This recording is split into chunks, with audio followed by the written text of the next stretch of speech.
이 방송은 인체 유해한 방송이므로 숙골 노약자 혹은 자칭 어버이들은 아이팟캐스트를 이용해 다운만 받으시고 듣지 마시기 바랍니다. 건강한 열혈 애국 청취자 역시 수전증, 우라병, 불면증 등을 유발할 수 있으니 그런 증상이 있을 시에는 반드시 의사와 상의 없이 인터넷과 트위터 등을 통해 밤새도록 라디오 반민특위를 졸라 홍보하도록 하십시오. 홍보로는 성이 차지 않는 애국 청취자들은 농협 352-0399-1319-43 강삑분 앞으로 군자금을 보내주시고 다음 카페 라디오 반민특위로 망명하여 반민특위원으로서 열혈 애국 활동을 해주시기 바랍니다.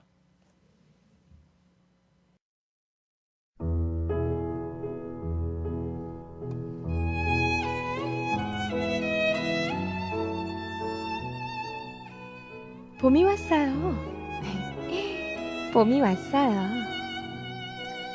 봄바람이 살랑살랑 불어오니 괜시리 마음도 몰랑몰랑해지네요. 이런 봄날엔 옷장에서 상큼한 원피스를 꺼내 입고 사랑하는 사람과 손을 꼭 잡고 어디든 걷고 싶어집니다. 하지만 저는 남자친구가 없어요.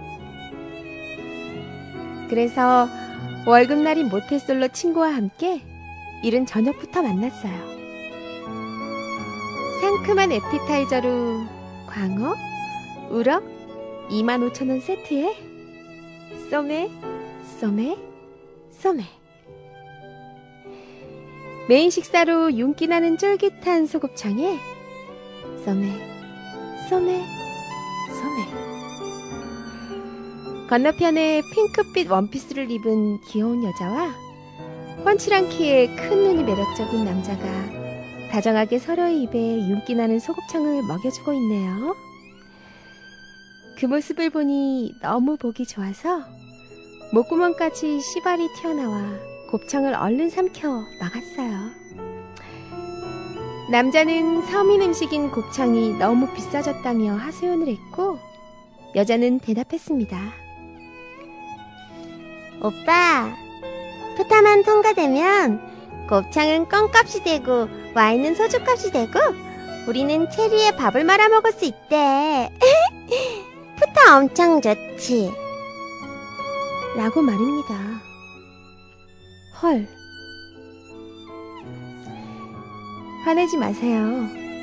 사랑하는 사람에게 라디오 반민특위를 들려주세요. 꽃기운이 코점막을 살랑 스치는 봄날 라디오 반민특위 9번째 방송 지금 시작합니다. 예, 안녕하세요. 개념 있는 여자들의 센수다 라디오 반민특위 9회입니다. 저는 정의충만 선입니다. 안녕하세요. 진입니다. 안녕하세요. 문학과 풍류와 낭만을 사랑하는 분입니다. 예, 그리고 오늘 초대 손님이라 그래야 되나? 특별 게스트. 특별 게스트. 어쨌든 저희가 초대해서 온 건 맞고요. 본인이 굉장히 희망했으나 형식적으로는 초대한 거 맞습니다. 뭐라고 표현할까요? 장안의 화제. 장안의 화제. 욱이에요.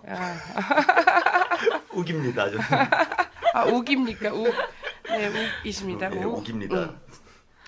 목소리를 팟캐스트를 많이 들어보시고 특히나 이제 쥐약 어플이나 이런 데에서 이런 그 쥐약 어플에 있는 리스트에 푹 빠져 계신 분들은 목소리 딱 들으시는 순간 느낌이 오실 거예요. 뭐 신비주의도 아닌데 왜 말을 안 해줘요? 얘기하면 안 돼요. 이게 경쟁업체 가서 방송한다고. 네, 걸리면 죽습니다. 지금 그럴 수 있어 지금 욱입니다. 약간 그 말보다 주먹이 앞서는 이미지로 강하게 팟캐스트엔 알려져 있지만 사실 제가 알고 있는 욱 씨는 그렇지 않아요. 네, 또 교양 있으시고 개념 있으시죠? 네, 개념은 잘 모르겠고 지적인 남자로.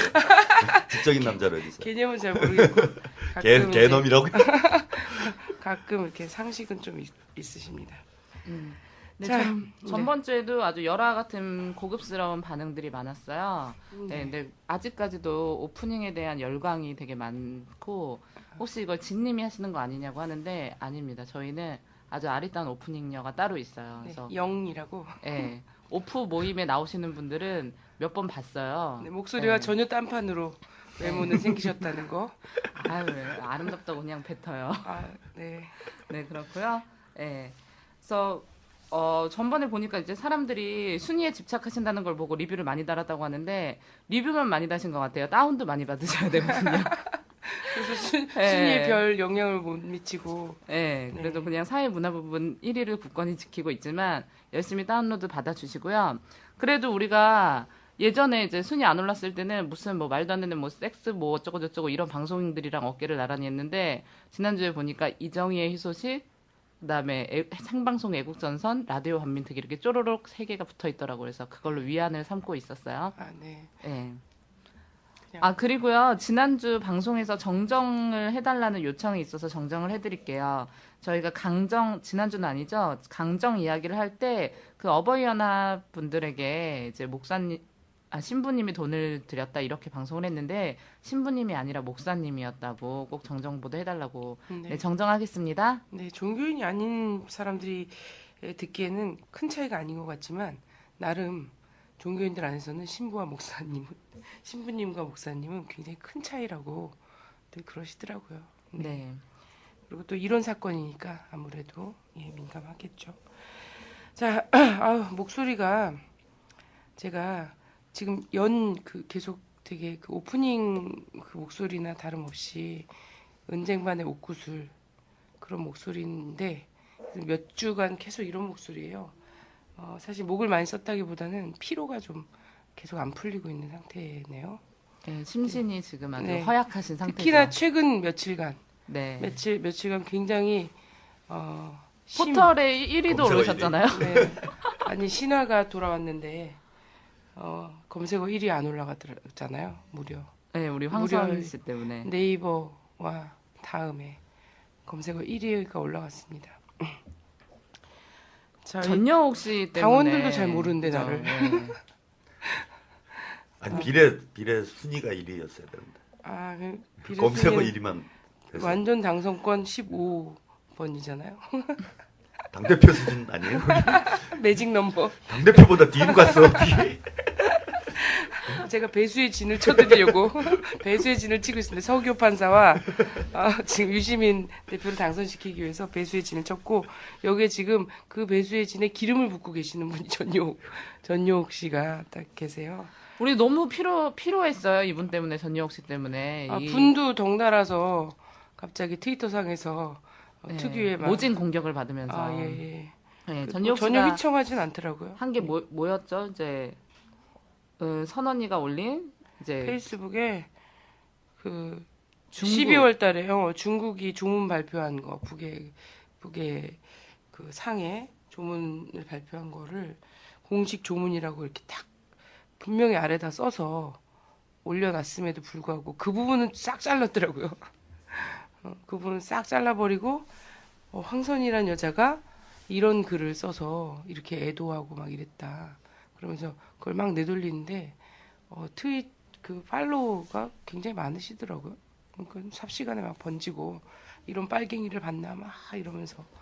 근데 거기 공격이 분명히 들어왔죠. 몇 번이나 명시가 돼 있어요. 중국과 우리 양국은. 중국은 조의를 표한다. 이런 중국이라는 표현 되게 많더라고요. 근데 그걸 마치 언니가 쓴 것처럼. 그래서 저는 기본 난독증이다. 일단 책도 쓰신 분이. 토론이고 뭐고 책을 자꾸 쓴 적이 저기에서 없죠. 그렇지 표절해서. 예, 베낀 적은 있어도. 그러니까 본인이 표절하고 편집하는 거를 전문이구나. 그래서 편집 그런가. 편집요? 편집증? 그러면서 막 이런 거를 뭐 우리나라 통합진보당의 비례대표를 받은 여자가 종국북 자빠릴 수가 있냐 막 이렇게 올렸더라고요. 그래서 끝까지 꼭 읽어보셨으면 좋겠고 이런 거를 이 여자가 왜 했을까 이런 생각도 되게 이제 많이 들었죠. 그리고 포탈에 1위가 오를 만한 일인가 이게 이런 생각도 많이 들었고 그래서 이것이 나가고 나서 이분을 따르는 여러 이제 보수 세력들이 또 이제 리트윗을 하면서 저희에게 수많은 이제 폭탄 트윗이 막 왔어요. 저도 예. 그렇게 많은 그 트윗을 멘션을 받아보기는 처음인 것 같아요. 네, 그래서 뭐 부럽네. 내용은 뭐 아름답진 않아요. 그래서 저희가 이제 고소를 준비 중이에요. 네. 저한테 진보 강용석. 네, 뭐 저한테 좀 칭찬도 많이 해주셨더라고요. 뭐 공지영 같은 XXX야, 뭐 어머, 최대의 감사해. 칭찬이죠. 저한테도 늘 그런 칭찬 존경하고 좀 있어요. 해주세요. 그리고 급이 공지영급이에요 이제. 그런가 봐요. 아, 이제 진보의 아이콘 되는 건가? 그런 것도 받았다면서요. 기쁨조. 기쁨조 단장 같은 현아. 뭐. 그래도 좀 기쁨조 미모가 있지 않나요? 제가 트윗에 사진 공개했거든요. 그들이 얘기하는 거에 네. 보면은 끝까지 안 보고 한다니까 지금 보니까. 지금 보니까 주어 파악도 안 하고 사진도 안 보고 막 쓰는 거야, 막 뱉고. 막 던져. 네, 막 던지는 주어가 거죠. 얼마나 중요한지는 나경원 대변인이 일찍이 그 진영에서 강조하신 바가 있잖아. 주어를 잘 보라고. 주어도 없고 조사도 없고. 그래서 난 난독증이다. 네. 그래서 뭐 엄청 성적인 그런 트윗도 되게 많이 보내셨는데 저는 이거 그래서 여성단체랑 논의를 해서 좀 공동 대응을 할까 싶어요. 아주 심각한 이런 것도 있고, 또 특히나 저의 딸아이한테까지도 막 그런 되게 쌍스러운 표현을 쓰면서 공개 멘션으로 공개 멘션은 명백히 모욕죄에 해당해요. 그리고 심한 직접적인 어떤 성적 수치감을 줄 수 있는 그런 멘션을 공개적으로 날리는 것은 성희롱입니다. 예, 네, 이런 그쵸. 판례가 다 있어요. 이번에 집 사겠네. 나 전 재산 300만 원이라고 신고했는데, 선관위 받아야죠. 300만 원이라고 신고했는데, 그래가지고 막 응원의 메시지를 저한테 많이 남겨주셨어요. 또 네. 이런 거에 쫄지 말고 묵묵히 방송하시라고. 근데 제가 진짜 말씀드리는데 특히 여기 이제 트위터 이름이 김준호 씨. 이분 저한테 성적 농담을 많이 보내셨고 그 이제 정봉주 씨랑 끝장 토론하는 윤주진 씨. 예, 그분이 또 언니 전욕을 리트윗하면서 막 그 언니의 남편까지. 에게까지 질문 막 폭탄을 질문 계속 폭탄을 던지고 보내고 이러는데요. 말 같지도 않은 질문들이에요, 사실. 그렇죠. 좀 뭐 또라이즈 같이 하자는 거죠 우리랑. 김준호, 전yok, 윤주진 정신 차려라. 전용욱 씨 봤다며요 최근에. 저는 전유옥 씨가 그래서 저를 잘 알고 있는 줄 알았어요. 아니, 최소한 지난 7년간은 몰랐던 거죠. 왜냐면 우리 애가 지금 초등학생이 됐는데 이제 그 애를 왜 그날 그 월, 그 일, 그 시에 애를 낳냐라고 어제 국회 브리핑룸에서 기자회견을 막 하고 계시더라고요. 그래서 지난 7년 동안은 이런 사건이 있었다는 걸 전혀 몰랐구나. 남북관계 전혀 관심이 없으셨구나. 그때 당시 굉장히 많은 뉴스에도 나오고 뉴스에 막 나오고 그때 당시 그 통일부 당시에는 장관 그런 논란이 없었어요. 다들 통일부 장관이 환영해주고. 그죠. 아니 악플 좀 있었어요. 역시 지금 드러나서 막 이렇게 이름 걸고 막 떠들고 계신 분들이 그때도 악플을 좀 쓰셨겠죠. 뭐 빨갱이다, 뭐 거기서 살지 왜 뭐 하냐, 막 이러면서 탄생과 관련해서. 근데 그런 게 사실 인도적으로 인간적으로 먹히지 않거든요. 먹히지 않는데 그때는 먹히지 않은 시기였다고 판단한 거죠. 언제 났는데? 2005년 아니 10월 10일 10월 10일 밤 10시에 왜 났냐는 거야. 밤 10시에. 언니 9시에 났지 그랬어. 10시 10분에 난 거 아니? 아니 9시 10시 10분에 났으면 산모랑 애랑 다 죽었을 거래요. 왜냐면 그때 그러면서 왜 제왕절개로 난 건 다 그 시간 맞춰서 난 거고. 근데 10월 10일 10시에 나면 뭐 되게 영광스러운 거야? 왜 그랬냐라고 그러는 거야. 근데 10월 10일은 무슨 날이에요? 조선노동당 창당일이기 때문에 그걸 그거에 맞춰가지고? 맞춰서 난 거 아니냐라고 막 얘기를 하는 거야. 근데 제가 알기로는 언니가 그때 평양을 가기로 한 게 아니라 그 전에 가기로 했는데 뭐 여행사에 뭐 이런 것 때문에 그때 우연히 가게 된 거 아닙니까? 원래는 10월 6일인가? 전용욱 씨가 애가 없네? 아니 애 둘이나 있대요. 애를 낳은 사람이 그런 소리를 하나? 그러니까 막 뱉는 거예요. 애를 딱 뭐 참았다가 시간 맞춰 놨나? 본인은 아무래도 저기 가서 철학관 가서 사주팔자를 이렇게 딱 뽑아보고 그 시간 맞춰서 갈랐나? 이런 생각이 들긴 하더라고요. 다 모든 사람이 그럴 거라고 생각하는 거지. 또 미국 원정 출산도 그런 식으로 또 낳기도 하고 막 이런 식으로 막 사람들이 하니까 의뢰의 사람들의 상상력은 자신의 경험에 근거한다. 자신의 이념과 이런 것을 뭐 자유롭지 못하다라는 거고. 10월 10일 날 애초에 저는 평양에 갈 계획이 아니었고 10월 6일 날에 그때 당시 이제 뭐 부모님도 효도 관광을 평양으로 보내드리는 게 소위 말하는 제야 통일운동 여기서 그때 한참 그렇죠. 보내드리자고 할인도 막 해줬어요.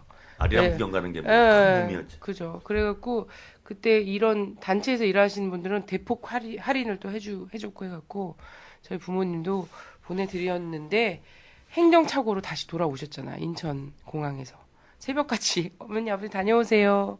이러면서 딱 보냈는데 처음 효도했는데. 처음 효도했는데 처음으로. 다시 8시인가 9시인가 나오면서 띵동 이러는 거야. 평양 갔다 왔다 이러면서 딱 들어오시는 거야. 그래서 아니 왜 오세요? 막 이랬더니 거기서 명단을 빠뜨렸대. 그 단체에서 명단을 빠뜨렸고 초청장이 안 왔다고 북에서. 그리고 다시 되돌아오신 거예요. 그리고 그 단체 너무 미안하니까 급히 남는 자리를 알아봤는데 그게 10월 10일이었던 거지.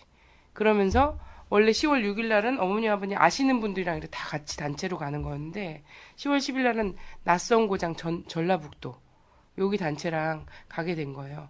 거기서 너무 미안하다고 좌석이 하나 남는데 아버님 낯선 그냥 가셔서 뻘쭘 하시니까 한 명 같이 갈 수 있냐 라는 전화를 내가 산부인과에서 받은 거야. 한양대병원 산부인과에서 진찰 받으러 갔다가 그리고 그 즉시 잠깐만요 저기요 여행 좀 갔다 와도 돼요? 평양에? 그랬더니 평양 정도는 괜찮다고. 너무 쿨한데. 놀라지도 않아. 아니 그래서 의사 선생님이 배우 조종이라고 그때도 막 한참 얘기했었는데 이거는 산부인과 의사로서 절대 그럴 수 없는 일이라고 어제 또 전역 대변이 나와서 그 의사가 누구냐? 의사야? 그 의사가 누구냐? 이름을 밝혀라 막 이러는 거예요. 나 이름은 생각이 안 나. 사실 어제 만난 사람도 생각이 안 나는데. 근데 하여튼 한양대병원 그 자리에서 바로 여쭤봤고 의사 선생님이 오케이 해서 그분 그 실무자랑 통화해서 저 가도 된다고 지금 병원인데 그래서 그렇게 해서 갑자기 가게 된 거예요. 어쨌든 언니가 포털에 아주 양대 산맥인 내인연과 다음에서 네. 1위를 하신 걸 보고 좀 안타까움이 있더라고요. 근데 많은 사람들이 전력이 내가 볼 때 언니 잘 몰라요. 그 트윗도 그냥 뭔가 언니 블로그를 그 여자가 왜 들어가 봤겠어요. 누군가에게 오다를 받았다. 그리고 라디오 반민특위, 장안의 화제인 라디오 반민특위를 언급을 안 했다는 것은 언니에 대해서 모르고 있다라는 거지. 그러니까 좀 미리 얘기를 해주고 비례대표 선거 전에 그리고 라디오 당원들도 반민특위를 모르는 나를 좀 띄워주시지.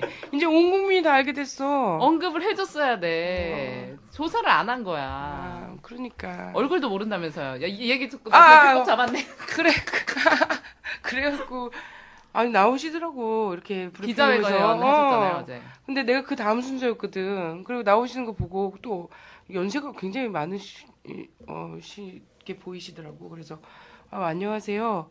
요즘 많이 바쁘시죠? 그랬더니 나를 기자로 본 거예요. 막 엄청 밝게 웃으시면서 아니에요. 너무 재밌어요. 이렇게 말씀하시더라고요. 참 재밌겠다. 그래서 뭐라고 하셨어요? 그러더니 그래서 제가 황선이에요. 그랬더니 깜짝 놀라서 쳐다보면서 올려다보면 올려다보면서 작은 키로 언니의 큰 체구를 너무 올려다보면 큰 체구죠. 깜짝 놀라셨을 거예요. 좀 깜짝 놀라셨을 거예요. 이렇게 큰 여자가 다 있다니 막 이러면서. 근데 그러더니 10월 10일 10시에 왜 애기를 낳은 거예요? 막 왜 낳는지 밝히지 못하시죠? 막 이러면서 막 따지시더라고요. 그래서 아니 1월 1일 1시에 낳은 사람이 무슨 이유가 있냐 이렇게 했더니 또 그거를 본인 트윗에 1월 1일 1시에 낳은 사람은 뭐가 틀리죠? 제가 막 이렇게 얘기했다고 또 올려놓으셨더라고요. 사실 3월 3일 3시에 낳은 사람이랑 6월 6일 6시에 낳은 사람들이 도대체 무슨 할 말이 있겠어요. 애도 낳아보셨을 뿐이.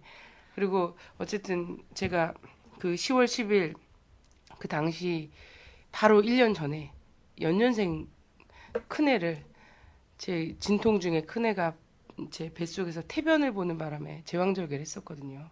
1년 만에 또 아기를 낳으니까 진통이 오면 굉장히 위험한 상황이 되는 거예요. 그렇다면서요. 이 자리가 그 수술 자리가 벌어질 수 있는 이런 위험한 상황이었는데 진통. 그래 언니 노산이잖아요. 왜 말을 못해? 사실 노산은 아닌데 몸 상태가 한국 현대사와 같이 좀 막 떨어지다 보니까 몸 상태가 막 상당히 노인 수준에 다다르 있는 건 맞죠. 체력과 체격은 분명히 다른 거고. 반비례하시죠? 예, 좀 그런 측면이 있죠. 그래서 사실 그때 집도하신 의사가 평양에서 나름대로 제왕적의 완전 전문의였는데 땀을 뻘뻘 흘리면서 집도를 했는데 이 배를 이렇게 딱 가르고 보니까 그 전에 그 수술 자리가 이미 정말 막 1mm 정도로 이렇게 벌어지고 있었다는 거예요. 큰일 날 뻔했네. 예, 그래서 10분만 늦었으면 뇌출혈로 쇼크사 했을 수 있다라는 얘기를 들었어요. 그래서 전용 대변인께서 되게 궁금해 하시는데 10월 10일 10시가 아니라 10월 10일 10시 5분에 혹은 15분에 뭐 만약에 제가 이렇게 앰뷸런스로 옮겨지고 막 이렇게 했다면 세상에 없을 수 있고 그게 막 꽃바구니 받고 이런 일이 아니라 비극이 됐겠죠. 비극이 된 거죠. 남쪽 남쪽 날 여성이 뻔한 거죠, 그죠? 남북 무게 관계 갔다가. 굉장히 인도적 차원에서 되게 안 좋은 상황이 됐을 수 있는 이런 상황이었죠. 그래서 저는 뭐 그 부분에 대해서 상당히 이제 북녘에서 많은 의료진과 그리고 남북의 정부 모두 다 신경을 굉장히 많이 써줬고 그때 갈 때는 직항로로 갔어요. 인천공항에서 평양까지 제주도 가는 것보다 가까운 거리죠. 근데 올 때는 앰뷸런스로 북측 앰뷸런스로 판문점까지 남측 앰뷸런스로 또 집까지 이렇게 왔거든요. 다 도와주신 거에 대해서 굉장히 감사드리는 상황. 그러니까 계속해서 공격을 하고 있는 거예요. 통합진보당에 이런 후보가 있다. 그들의 타겟은 언니라기보다는 이제 통합진보당에 그죠. 가 있는 거죠. 그렇죠. 그렇다라는 생각. 네. 그리고 전예옥 씨가 공개 토론을 제안하셨다면서요.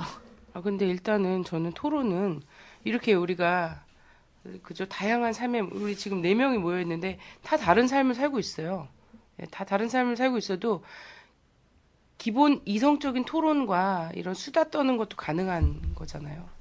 예, 그런 수준에서 가능한 게 토론이다라는 거고요. 이성적 대화가 불가능한 분하고 예, 뭐 토론한다고 나와갖고 장터 개싸움 하듯이 싸울 수는 없는 일이잖아요. 막 애처럼 막 이렇게 옷자락을 잡고 토론해 달라며. 오크하고 어떻게 사람이 토론을 해? 예? 토론은 사람끼리 하는 거지. 그래도 기회를 드려야 돼요. 전예옥 씨 제가 시켜드릴게요. 그래서 저희 선언이랑 이야기하고 싶으시면 저희가 매번 방송을 하는데 9,900원 이상의 간식을 사가지고 주권 방송으로 오시면 되거든요. 목요일날. 기다리겠습니다. 그때 저도 9,900원 가져오면 구경할 수 있네. 네, 다들 오시면 돼요. 그런 좋은 구경거리가. 9,800원 이 정도는 절대 안 돼요. 9,900원 이상의 간식거리. 오늘은 없네. 오늘 이제 오고 계세요 지금. 네. 우리가 오늘 방송을 일찍 시작했잖아요. 또 언니가 농성 중이시거든요. 네. 그래서 바쁘셔가지고. 농성은 또 왜?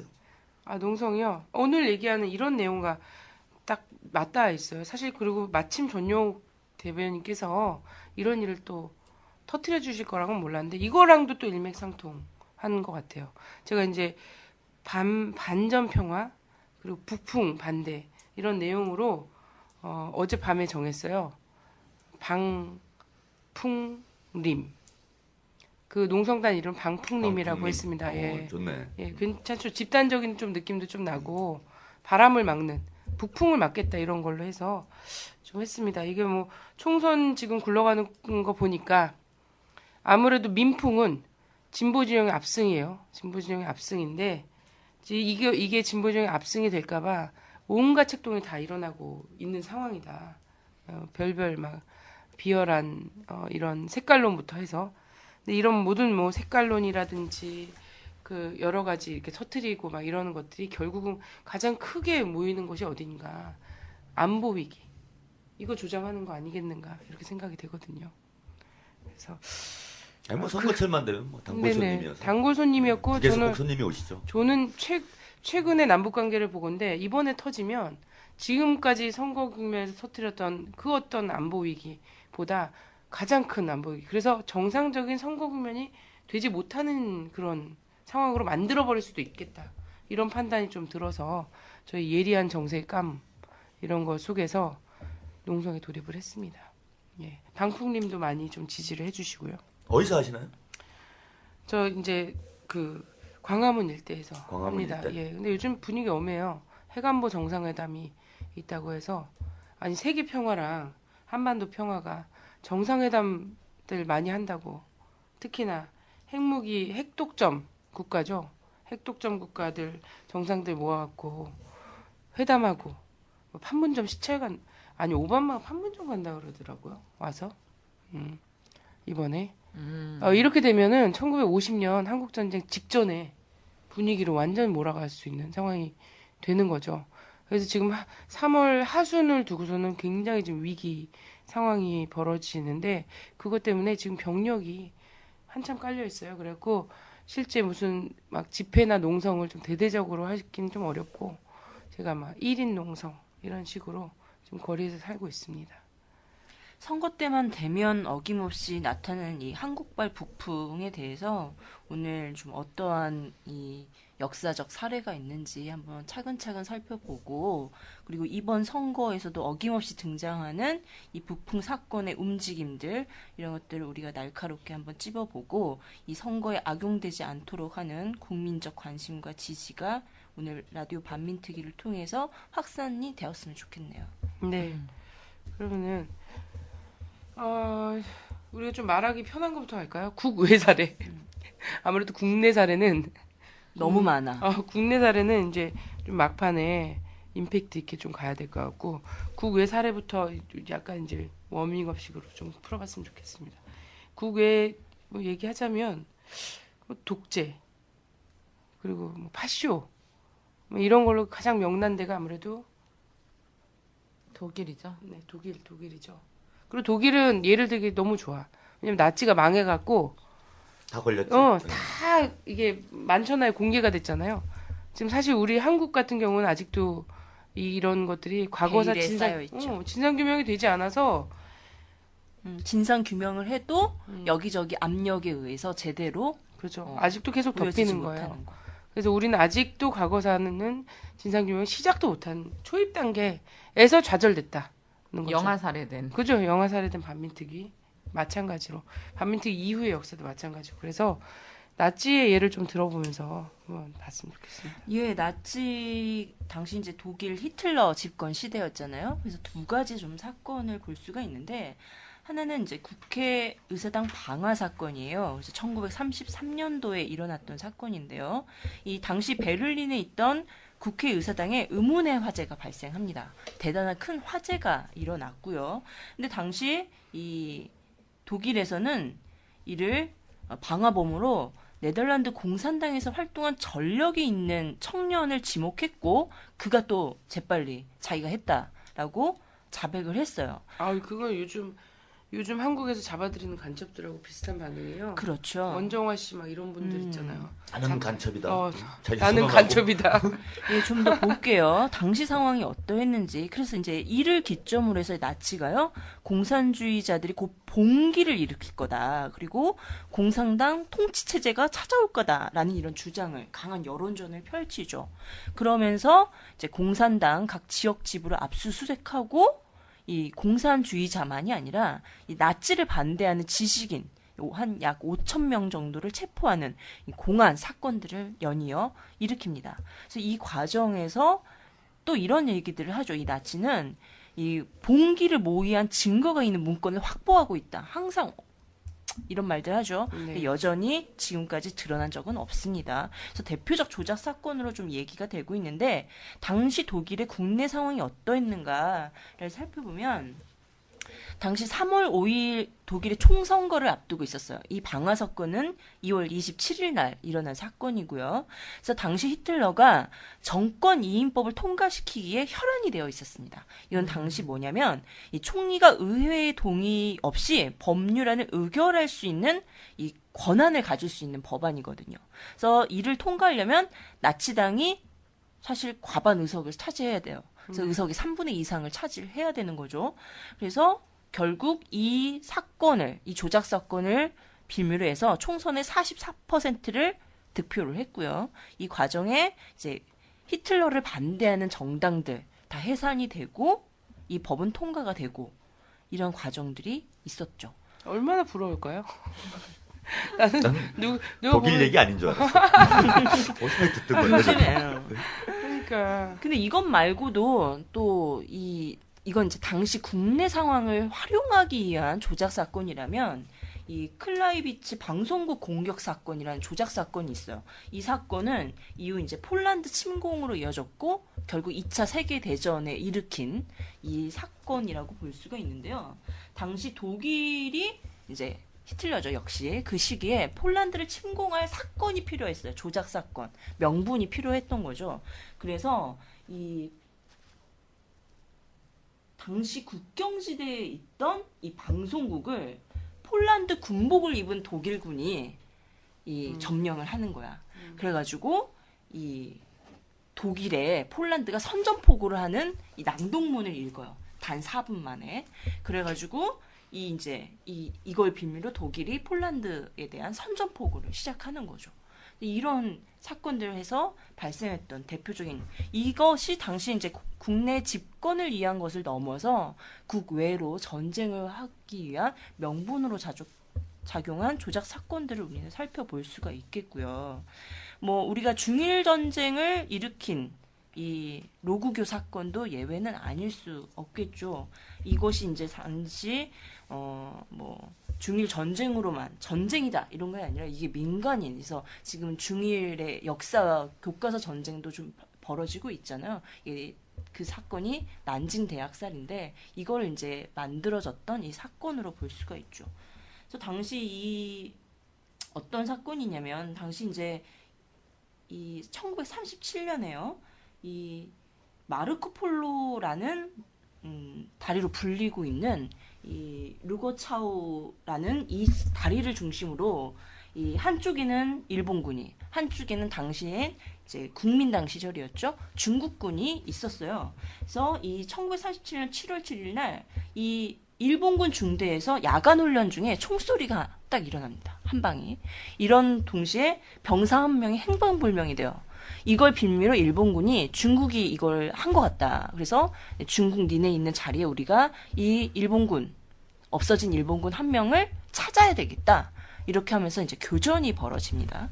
이런 상황에서 보면 당시 이제 이 중일이 정전협정을 맺은 상황이에요. 이 포격전을 서로 벌이는데 이 과정에서 당시 일본 본국에서 어떠했냐면 당시 이제 고노의 내각인데요. 이 사건을 통해서 중국 침략을 가속화하기로 하기 위한 이제 결정을 내립니다. 네. 예, 정전 협정을 맺어서 이것도 상당히 중국이 양보한 과정을 통해서 만들어진 건데 이 일본 정부가 이 중국 측의 계획적인 무력 사용이라는 단죄 이렇게 하면서 병력을 대거 투입하는 그래서 이후에 중일 전쟁이 벌어지는 사건으로 벌어진 거죠. 아니, 당시 사라진 일본군 곧바로 찾았습니다. 네, 그래서 저는 이런 거 보면서 그런 생각이 들어요. 그 서구에서 계속해서 전쟁을 일으키는 나라가 있지 않습니까? 그쵸. 예, 그 나라가 제 아무리 히틀러, 나치, 뭐 이거를 계속 독재자라고 얘기하고 오히려 유대인에게 장악돼 있는 나라잖아요. 그 나라가. 그럼에도 불구하고 히틀러를 엄청 읽고 있는 거야. 히틀러의 철학과 이런 것들에 대해서 엄청나게 읽고 있고 그걸 그대로 지금 다 아주 전형적인 인물이잖아요. 그게 택하고 있는 것도 똑같고 그리고 사실상 국회 프락치 사건이라든지 이런 거 있잖아요. 한국에서 그 반민특위 때 일어났던 이런 것이 국회 방화 사건이나 독일의 국회 방화 매우 사건 유사하죠. 완전히 유사한 상황이고 또 하나는 이제 이 노구교 사건 같은 경우에는 뭐냐면 총성 한 발로 전쟁이 일어난 거예요. 전쟁을 유도한 거라는 거예요. 저는 어제 깜짝 놀랐어요. F-16기가 떨어졌잖아요. 요즘 계속 전쟁 훈련하는데 충청도 논바닥에 F-16이 뚝 떨어졌단 말이지. 얼마나 다행히 인명피해는 없대요. 근데 민간 지역과 아주 가까운 지역에 떨어진 거죠. 그러니까 이게 전쟁 훈련 중에 일어난 일인가요? 뭐 훈련에 피로가 쌓였든 아니면 뭐 기계가 뭐 장비가 이상하든 어쨌든 떨어졌다는 거죠. 그래서 사실 F-16기는 지난주에 참모총장인가요? 이 서해로 타고 갔던 그 기준 합참 의장이 타고 갔던 거잖아요. 같이 주한미 공군 사령관이랑 타고 갔던 그 기종인데 이 F-16이 뚝 떨어졌다는 소리를 자세한 그런 거 없이 그냥 딱 들었을 때 어머 이거 전쟁으로 이게 또 갑자기 1번 어뢰는 아니고 이건 1번 그러면 일본 미사일이 있겠지. 뭐 레이저 광선이든 일본 레이저 광선이든 미사일이든 이런 걸 했다고 하면서 전쟁이 일어나도 이 땅이 지금 완전 자연스러운 흐름이라는 거죠. 이런 거에서 노구교 사건이 그때는 총성 한 발이었고 지금 또 훈련 중에 어떤 총성 한 발이 한반도의 전쟁을 필요에 의해서 불러일으킬 수 있다 이런 생각이 딱 들면서 너무 깜짝 놀랐어요. 근데 뭐 다행히 인명사고는 없고 막 이렇대지만 그랬어요. 역사적으로 보면은 이 공통점이 하나가 있습니다. 이거 네. 뭐냐면 다 자해예요. 자해.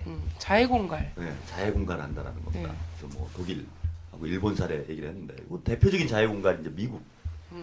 역사적으로 많이 해왔어요. 네, 뭐 아주 유명한 통킹만 사건. 미국 군함을 자기네. 그때 이제 북베트남. 베트남, 베트북이라고 불러요. 베트북 하니까 이제 베트북을 해야 될 것 같아요. 그 북베트남에서 공격을 했다. 예, 그러고서 이제 확전을 해가지고 북베트남 지역까지 이제 미국 폭격을 하고 그래서 이제 베트남전이 본격화되는 상황이었는데 아직 알고 보니까 공개됐죠. 그죠. 미국이 자기들이 자해해가지고 사건을 벌인 거다. 뭐 이런 게 나중에도 확인이 됐고 뭐 이런 걸 잘합니다. 그래서 우리도 보면 저는 이제 우려가 되는 게 뭐냐면은 이게 자해 공갈 쪽으로 갈 가능성이 상당히 높아요. 우리 한국 상황도 그런 각하가 지금 보면 깐죽깐죽되고 있습니다. 2월 말부터 나를 때려다오. 그래서 북을 계속 약을 올리는 거죠 지금.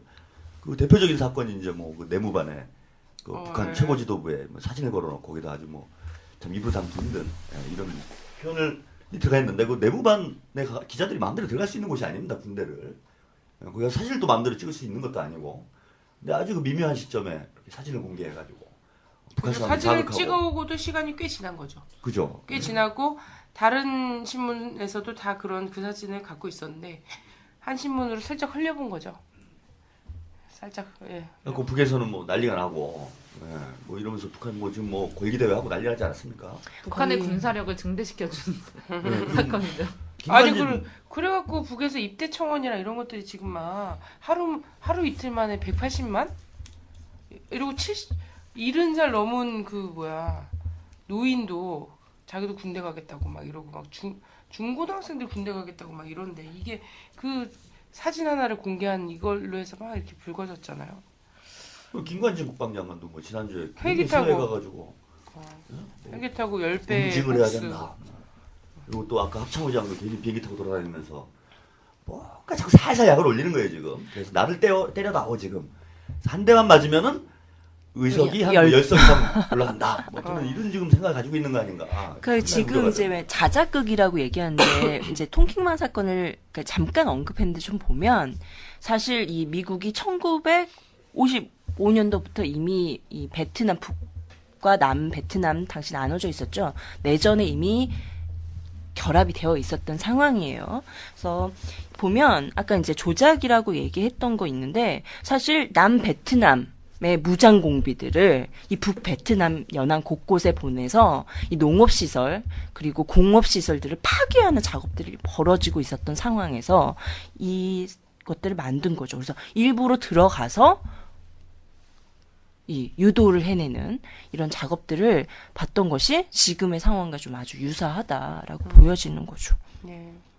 뭐 최근 사례도 있어요. 이라크 전 같은 경우에 9.11에 대해서도 9.11 사건에 대해서도 의혹을 가지고 있는 분들이 많습니다. 그 프랑스의 한 저술가가 이거 뭐 조작극이다 이래가지고 쓴 책도 제가 읽어봤는데. 근데 미국 사회에서도 사실 9.11 관련해서 조작극 이거 자해공갈을 이렇게 크게 해도 되나 싶은데 쌍둥이 빌딩을 날려버리고 사람 이제는 하다하다 남의 나라에서 하다하다 안 되니까 이제 국내에서 한 거지.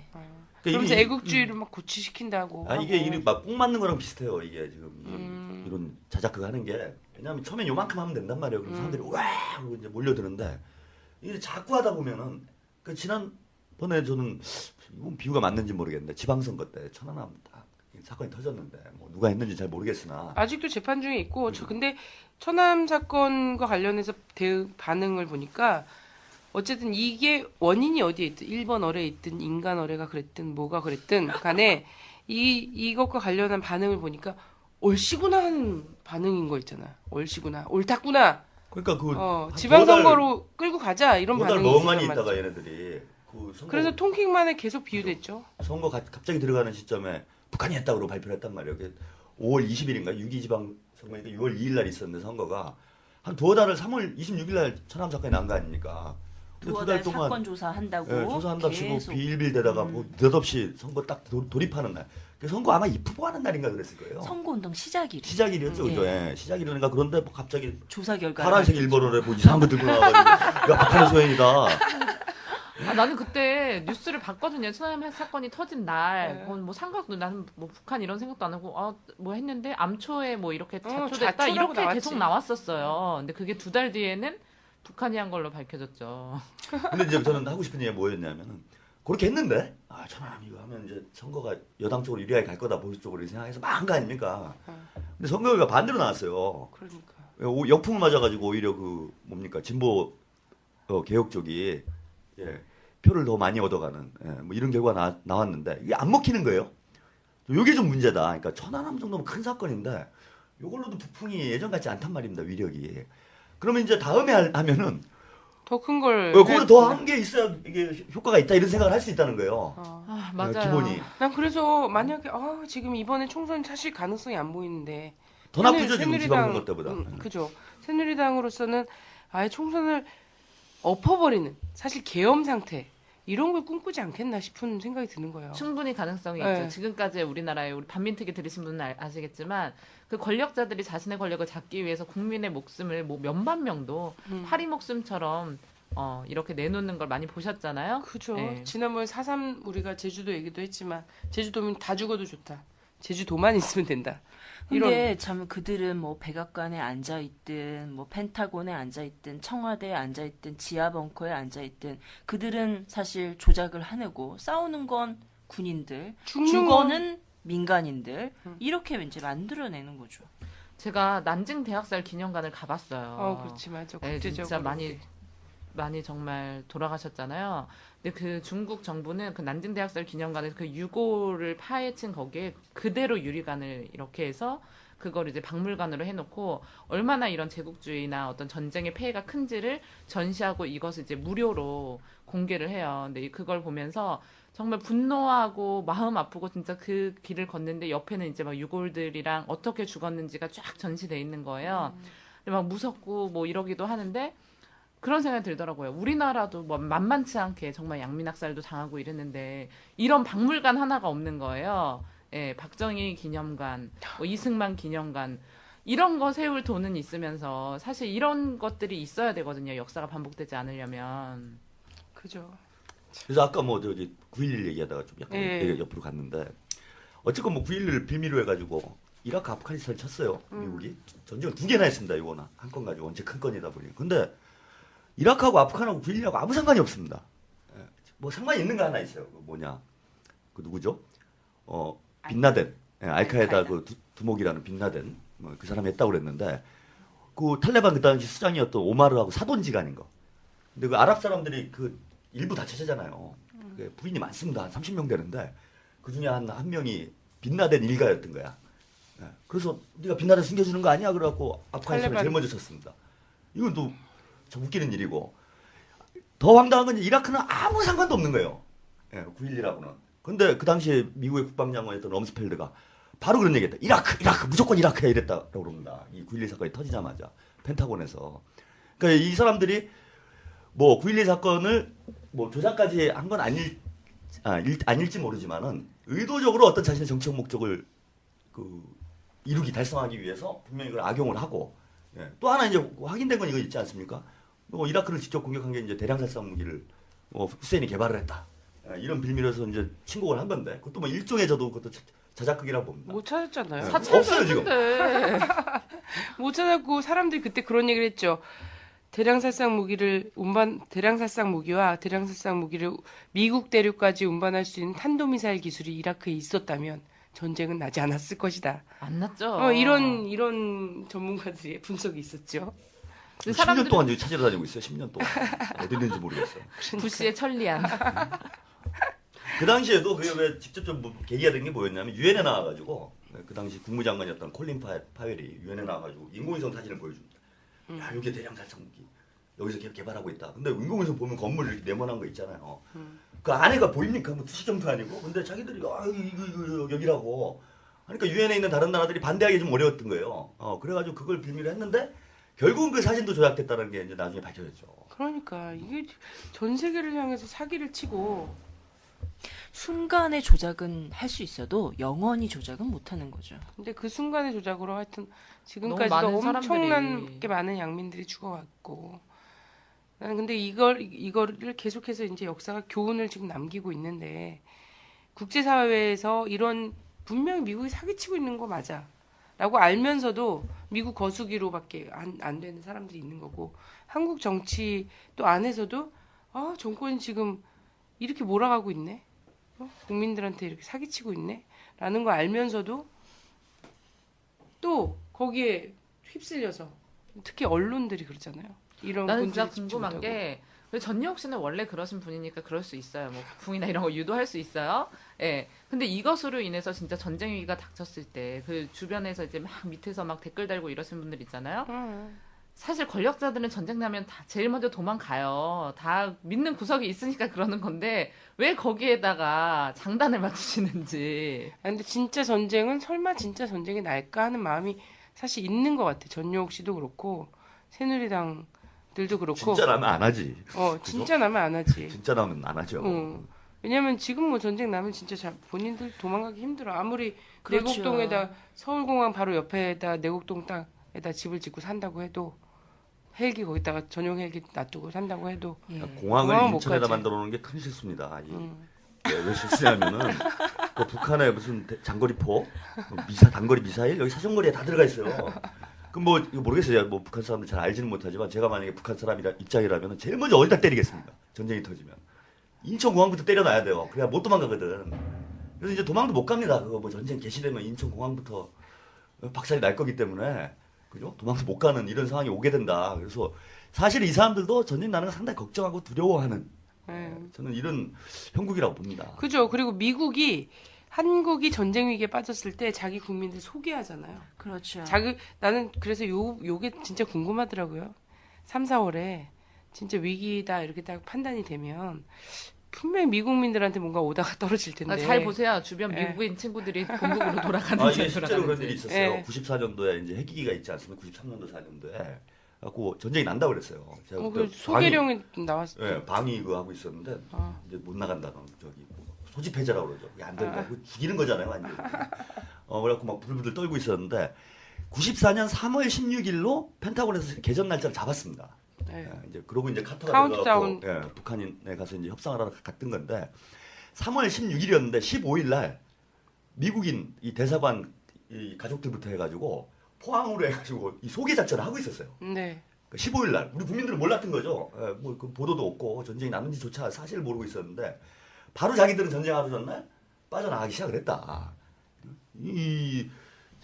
전쟁은 자기들이 벌이고 결국 책임은 우리 국민들이지는 이런 상황이 벌어지게 될 수밖에 없다는 거죠. 어느 나라에서건 그러거든요. 유엔군이 내전을 진압하러 이렇게 내전을 도와준다는 허울 아래 네. 평화유지군으로 평화유지. 들어갔다가도 실제 내전이 나면 유엔과 그 미국인들을 가장 먼저 아프리카도 그렇고 뭐 제3세계에서도 그렇고 항상 철수를 가장 먼저 시켜요. 그렇죠. 그래서 저는 이 사람들이 어떻게 움직이는가 너무 궁금하고 또 포항이라고 얘기했잖아요. 이제 한국이 소요사태 포항? 생각해보니까 포항? 포항 과메기가 맛있는 곳이긴 하지만 하여튼 상당히 아래쪽에 항구나 공항들을 이용한다라는 거요. 부산이나 이런 데를 통해서 이렇게 소개를 해왔다라는 거예요. 인천공항이나 서울공항이라는 이런 데 잘 이용하지 않는다 이런 전용 거지. 씨는 거기까지 못 가요. 그게 아니라 인천공항령. 그죠. 그래요. 하여튼 이런 과정들이 좀 있었다. 우리나라에서도 선거만 되면은 이제 사실 부품은 우리 국민들도 알아요. 뭐만 하면 선거 저도 보니까 뭐 북에서 뭐 저번에 뭐 티격태격하고 뭐 이런 보도들이 좀 나오니까 댓글 같은 거 좀 많이 보는데 또 선거가 왔지 뭐 다 이렇게 이제 댓글을 씁니다. 그래서 우리나라는 사실 이게 정기적으로 하는 거예요 지금 한 4년을 주기로 4년 혹은 5년을 주기로 해가지고 부풍을 지금 계속하고 있다. 아유 근데 이게 60년 동안 지속되고 있죠. 그죠? 60년 거의 해마다 좀 지속되고 있는 상황이긴 해요. 왜냐면 이제는 지방선거 앞두고도 하고 옛날에는 그지? 뭐 옛날엔 모든 선거에 다 하는 보궐선거도 하는. 대선 중심으로 좀 했었는데 이제는 막 재보궐선거 앞두고도 하고 뭐 다 너무 매 해마다 지금 하고 있는 상황인 거예요. 그래서 이게 진짜 너무 북풍 피로도가 너무 쌓였고 지겨워요. 또, 그러다 보니까 또 근데 또 그런 것도 있어요. 이게 한편으로는 우리가 이제 평화 시대를 경험해왔고 6.15 공동선언 막 이런 걸 봐서 설마 전쟁이 날까 이런 것도 있었는데 이 북풍에 대한 지겨움과 이런 것 속에서 쟤네 또 지들 쇼하네 이런 것 때문에 약간 긴장감이 풀어진 감이 있는데 난 근데 이번에는 제가 농성까지 막 이렇게 하는 게 남북 관계가 진짜 일촉즉발. 난 진짜 전쟁 전야라는 말 표현 있잖아요.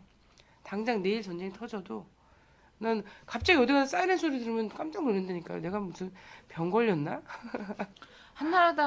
새누리당이죠. 새누리당이 사실 선거를 잘해 60년 동안 기득권을 지켜왔는데 선거를 못 하겠습니까? 어떻게 해서든 한 석이라도 더 따내려고 갖은 술수를 부릴 거예요. 그래서 근데 희한한 게 지난 이제 그 10년 동안은 이명박 정부 들어서기 전에는 이제 지금 야권의 뭐 민주당 쪽에 집권을 하지 않았습니까? 그때는 없었어요. 딱 10년 동안 북한이 갑자기 사라집니다. 그땐 남북 관계 북풍이 약간 홍풍이었죠. 그죠? 왜냐면 선거 앞두고 선거 앞두고 왜 정상회담해 이런 거 있잖아. 북풍인데 훈풍이야. 북풍인데 아주 진짜 차가운 그런 걸로 오는 게 아니라 근데 이제는 갑자기 또 성격이 확 바뀐 거죠. 그러니까 이 북풍의 주체가 누군지 이게 명확한 겁니다. 북한이 만약에 뭐 선거를 어떻게 해보려고 하는 거면은 어떤 정권에서 계속했어야죠. 근데 그런 게 아니라 갑자기 정권이 바뀌니까 그죠? 안 오던 북풍이 갑자기 오기 시작하고 멀쩡한 배가 그냥 가다 그죠? 침몰을 하질 않나. 별별 일이 다 생기는 게 이건 상당히 참 의심이 가는 거죠. 이 세력들이 자신들의 정치적 목적으로 이 북한 카드를 계속 활용을 하고 있다. 그리고 심지어는 이것을 일정하게 뭐 이제 조작하는 듯한 이런 어떤 추정을 가능하게 하는 이런 상황이 계속 벌어진다는 겁니다. 그것도 이제 정권의 위기가 심각하면 심각할수록 더 심해지고 있다. 애청자분이 조금 지각을 하셔가지고 밖에서 들으시다가 지금 스튜디오 안으로 들어오셨어요. 아니, 지각한 바 없고 우리가 너무 일찍 시작했죠. 네, 그렇죠. 약속과 다르게 역시 9,900원 이상이 9,900원 이상이라고 하니까 보통 지금 10,000원 이상을 다 사오시는구나. 저희 카페 회원이신데 깨어나는 청년이에요, 아이디가. 그래서 저희의 게시판 지기까지 맡고 계시는 열혈 회원님. 어쩌다 보니. 네, 그래서 오늘 주먹밥과 제가 얼마 전에 생일이었잖아요. 저희 생일 선물과 꽃다발까지 제가 인증샷을 카페에 올리도록 하겠습니다. 네, 반갑습니다. 반갑습니다. 우리 한 말씀 해주시죠. 우리 반민특위를 들으니까 혹시 뭐 좋다더라 이러면서. 네, 반갑습니다. 반민특위 잘 듣고 있고요. 제가 좀 근대사 이쪽에 관심이 있어서 잘 듣고 있습니다. 강정에 얼마 전에 잠깐 다녀왔는데요. 거기 계신 분들 너무 고생하고 있습니다. 많이 후원해 주시고요. 주권 방송도 보니까 많이 열악한데 많이 후원해 주시기 바랍니다. 밖에서 주권방송 관계자가 강요하던가요? 아니, 지금 이걸 눈으로만 봐도 알 수 있어. 여기가 열악하다는 거. 난 몰랐어. 여기가 그렇게 열악한지 이게 몰랐거든. 방송국이야, 진짜. 난 왜냐면 2008년부터 계속 이거보다 더 열악한 곳에서 계속 방송을 해왔어. 돈 한 푼도 안 받고. 그래서 나는 다른 데도 다 이런 정도로 하는 줄 알았는데 오시는 분들이 지금 특히 우리 애청자분들이 오셔갖고 계속 열악하다고 무슨 또 기사에도 나왔잖아. 컴퓨터 수리 가게 같다고.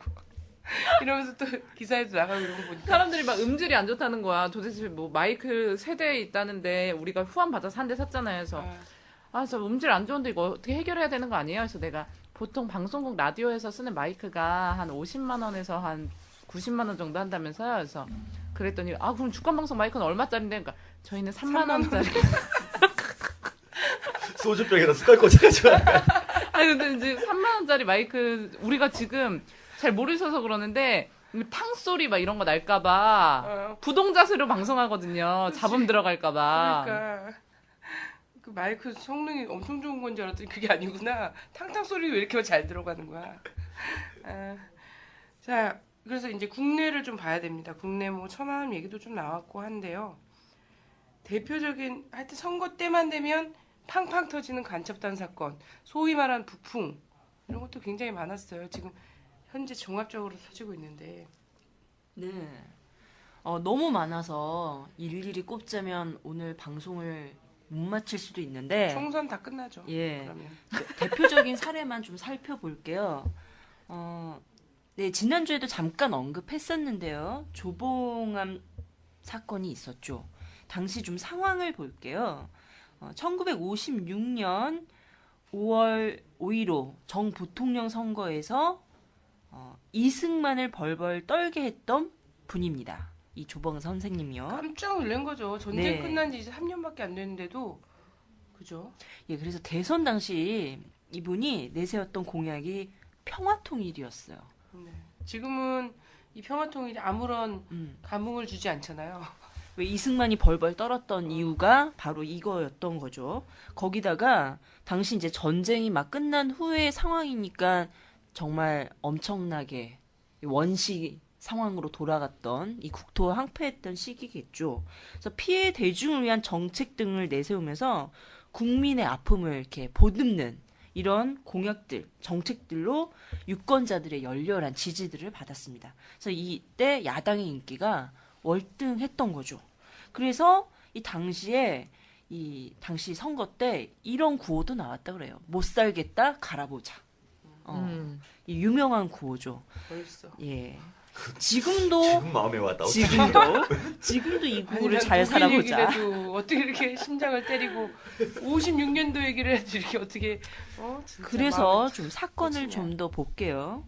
1958년 1월 때 이승만의 자유당 정권이 이 조봉암 선생님을 북의 간첩과 접선하고 북의 주장과 유사한 통일 방안을 주장했다는 이유로 이 진보당 관계자를 구속하는 사건들이 벌어졌습니다. 근데 당시 이승만 정권이 이 조봉암 선생님을 죽이기 위해서 고법, 대법 판사를 조작하는 일까지 자행을 해요. 이제 북풍인 거죠. 그래서 이 북의 주장과 유성하다, 북의 간첩과 젖선했다. 이제 변하지 않는 이 주장들을 이제 이후에도 많이 발견할 수가 있습니다. 그래서 당시 법무장관이었던 홍진기가 국무회의에서 조봉암 1심 판결에 대한 이승만의 질책을 받았어요.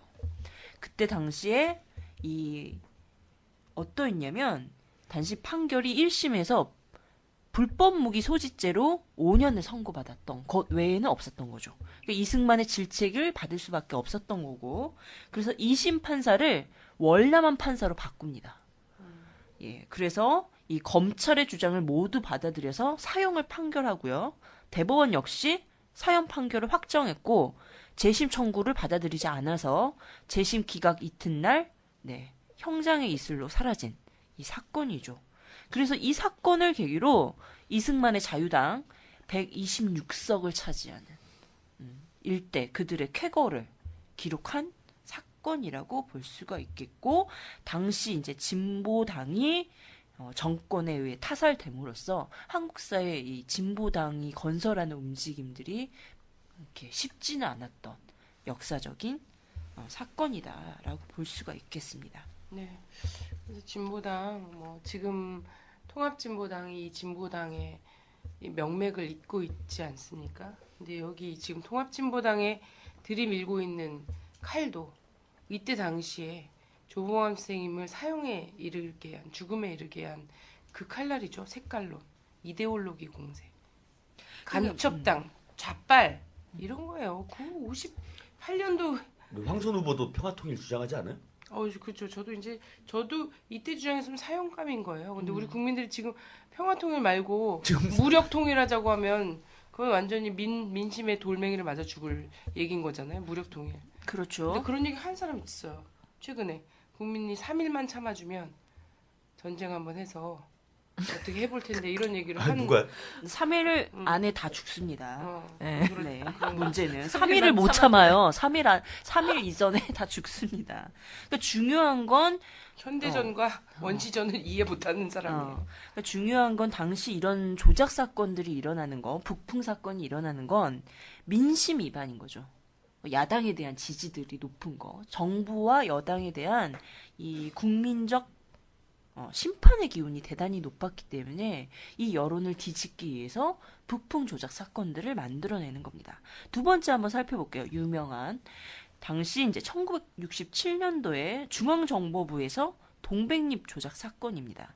이 당시 6.8 총선을 앞두고 조작되었는데요.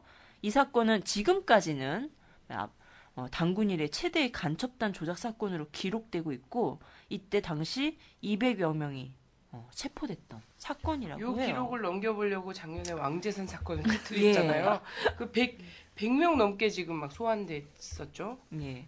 그래서 그 당시 보면은 이 박정희 정권이 이 삼성 개헌을 하기 위해서 그래서 유신을 영구화하기 위해서 이 개헌원인 170석을 넘어야 돼요. 그래서 이 동백잎 간첩단 사건을 통해서 130석을 마련했다고 해요. 17석이 개헌 예. 총이었고 당시에 그래서 130석을 확보한 거죠. 그래서 영구 독재의 길을 열어놨던 사건으로 볼 수 있겠고요. 또 세 번째로 우리 대표적 조작 사건을 보면 칼기 사건이 있습니다. 87년. 이게 네. 저는 이게 이제 천안함은 이제 뭐 한 2년밖에 안 됐는데 칼기는 이게 87년이니까 몇십 년이에요. 이제 이 세월 동안 아직도 유족들이 진상규명 요구하고 있거든요. 아직도 원인 규명이 시원하게 밝혀지지 않은 사건이죠. 근데 당시 마유미? 아유미 언니 미안해. 언니 미안해.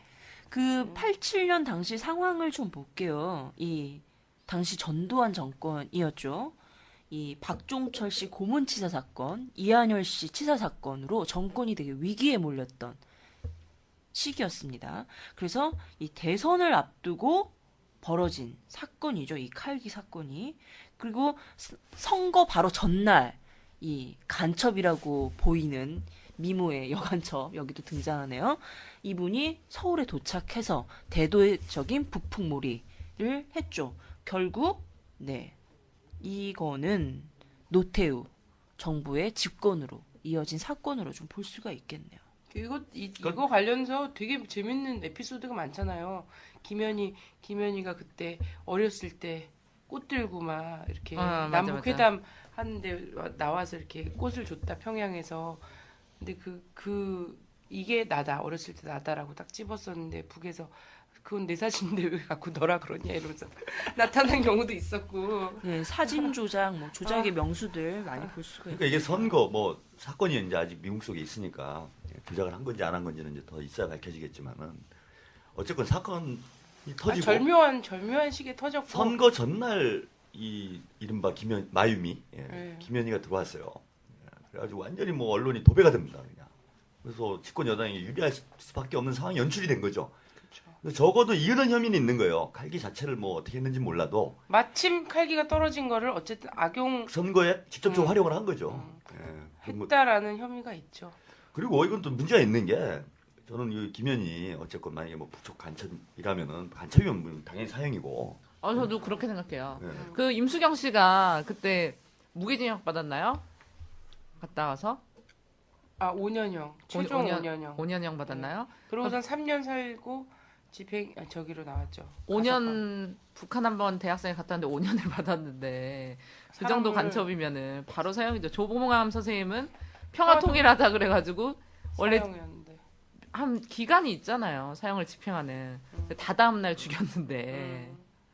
아니 그리고 간첩이라도 그런데 사람을 뭐 몇백 명을 죽인 거잖아요. 그렇죠. 예. 몇백 이거는 명을 죽은 거죠. 사형이 아니라 무슨 총살이죠, 총살. 빵야 뭐 빵야. 총살감이어야 되는데 뭐 지금 보면 뭐 정부의 보호를 받으면서 아직까지도 뭐 활보를 하고 다니고. 아니 지난 10년간은 묵묵히 살았어요. 제가 알건데 언론에서 그렇게 떠드는 거 본 적이 없고 그 전에는 막 수기를 막 써냈잖아요. 나도 여자로 살고 싶어요. 저 이수기 봤습니다. 나도 봤어. 돈이 많네. 그런 거 여자이고 싶어. 아니 저 우리 집이 서점했기 때문에 나름 책을 많이 읽었어요. 이것저것 가리지 않고. 근데 이거 쓴 책마다 약간씩 내용이 약간 달라요. 그리고 이 양반이 치밀하지 못해. 거의 지지근데 있다가 또 나온 때가 있어요. 이명박 대통령 97년도에 대선 있을 때 슬쩍 기어 나와가지고 뭐 어쨌든 이 노무현 정권 하에서 탄압을 받았다는 둥 뭐 어쨌든 둥 이런 것도 한참 떠들고 2007년에. 다녔습니다. 예. 이런 걸로 봐서는 참 이분 참 궁금한 분이에요 저는. 그죠. 그리고서 일본에 가서 일본인 납치 문제 뭐 이런 거 하는데 지금 현 정부 들어서 막 계속 그 여기서 다니면서 설레발 치고 다니고. 연설하고 막 하여튼 정치 행보를 한 거죠. 하는 과정도 있었다. 그러지 않으면 오히려 좀 신뢰감이 더 갈 텐데 하필 이런 때 또 나와갖고. 글쎄 말입니다. 뭐 사건을 좀 몇 개 더 볼까요? 동백님 사건은 동베를린 그때 유학생들 이렇게 중심으로 해서 한국의 학생들이랑 해서 엮어서 했던 거였죠. 71년도에도 간첩단 사건이 와르르 5개가 터지고 막 이랬지 않습니까? 그때가 이제 유신 이런 것, 유신을 선포하던 해였죠. 예. 그래서 이런 것들이 있었다. 그리고 가깝게는 이제 이회창 대쪽 이회창이라고 얘기하는 본인은 대쪽 큰 쪽. 예. 완전 크게 쪽박을 자셨는데 예, 총풍을 일으키려고. 예. 이런 경우는 이회창 씨가 생각으로 굉장히 순진하다. 왜냐면 지금까지 북풍이 뭔가 남북이 만나서 꽁짝꽁짝 해서 되는 거라고 생각을 했던 건가 봐. 그랬나 봐요. 돈 싸들고 가서 총 쏴달라고 그랬었지. 그러니까 흑룡강인가요? 그러니까 암호명 흑금성. 흑금성. 예, 흑금성을 만나가지고 돈을 싸들고 가서 총을 쏴달라. 이거 변태야? 나를 때려줘? 아니 근데 이 계보를 잇고 있어서 그런지 모르겠는데 작년에 어쨌든 그래서 김태우 씨가 또 돈봉투 갖고 가서 남북 정상회담 한번 해달라고 돈봉투 들고 막 이랬잖아요. 돈 들고 가고 총 쏴달라고. 사과해달라고. 북쪽에서 보면 사과가 아닌데 남쪽에서 보면 사과라는 묘한 사과를 달라는. 그치, 돈 가지고 갔죠. 그러면서 정신병자들이야. 근데 그거를 해달라고 돈을 갖고 간 게 아니라 그거 입막음을 하려고 돈을 꽂은 거였잖아요. 문제는. 내가 아까 전에 그 윤주진 씨, 예, 보수 대학생 거기에 들어갔더니 뭐 박정희에 대한 논란이 많은데 그래도 유신 과정은 민주적이었다 이렇게 그러는 유신이란 말을 모르는구나. 그 과정에 그렇게 올려놨더라고. 그래서 참 그때 끝장 토론에서도 되게 좀 이상하더라고 사람이 보기에도. 그래도 바들바들 떨면서 막 눈 막 이렇게 동공 확장돼가지고 정봉주 씨 되게 여유로운데 그때도 안쓰럽다고 생각했는데 막 그런 얘기 하고 자빠졌더라고요. 난 더 웃겨. 얘네들의 논리는 무논리야. 그게 제일 무서워요. 어떻게 대응할 수가 없어. 조선일보 인간어뢰 나왔을 때도 그 최대 신문사에서 우리나라의 최대 큰 신문사에서 인간어뢰 막 그림까지 그렸잖아. 난 그때 딱 매치되는 게 예전에 그 시뮬레이션 평화의 댐 그거랑 완전 매치되더라고. 그러니까 대림까지 연결해야 돼 이제. 그리고 북풍도 마찬가지야. 뭐 이렇게 해서 막 이렇게 뭐 자기네들이 뭐라 그랬어. 민간급 지원하면 안 된다고. 북한이 무기 만든다고 이래놓고 자기네들은 돈 싸들고 가가지고 막 총 쏴달라고. 총 쏴달라 그러고. 그래놓고 또 나중에는 요즘엔 또 뭐 탈북자 인권을 도와야 된다면서 지네가 쌀도 끊어놓고. 그래. 정신병자들이야.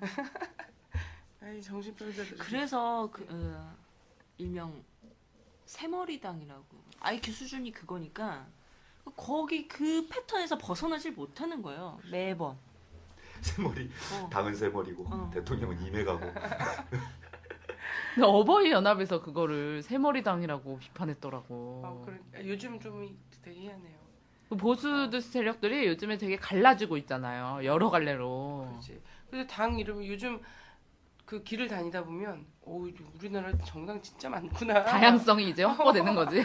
자유민주주의가 확립되고 있어. 30개가 넘는다는 얘기가 있고 막 이러는데 그 정당들 중에는 뭐 이런 거 있어요. 이적단체를 해산하는 것을 공약으로 걸고 있고 좌파 척결 뭐 이런 거 있잖아요. 근데 이건 근데 사실 이게 새로운 공약이 아니거든. 왜냐면 한나라당도 그랬어. 한나라당도 진짜 마음 깊숙이 이것만 지켜야 된다라고 했던 것이 반값 등록금 이런 거 절대 아니었거든. 걔네들도 뭐야 좌파 적출이라는 표현 썼지 그렇죠. 그러면서 예. 좌파 적출, 이적단체 해산 이걸 계속 꾸준한 목표로 사실상 60년간 기득권 정당이 가져왔던 거였죠. 근데 이런 것들을 걸고서는 쫙 나왔어요. 정당들이. 근데 나는 이게 조금 최근에 이제 전욕 대변인에 대해서 새롭게 인식하면서 새로운 인식은 아닌데 내 삶에 어쨌든 침범을 했으니까 하면서 다 고민이 되더라고요. 보수가 부패와 분열로 망하는 시기가 됐구나. 늘 진보가 분열로 망한다고 그랬는데 이런 얘기를 우리가 참 쉽게 해왔어요. 아 옳았구나 이제 그런 시기가 왔다. 희망이 있다.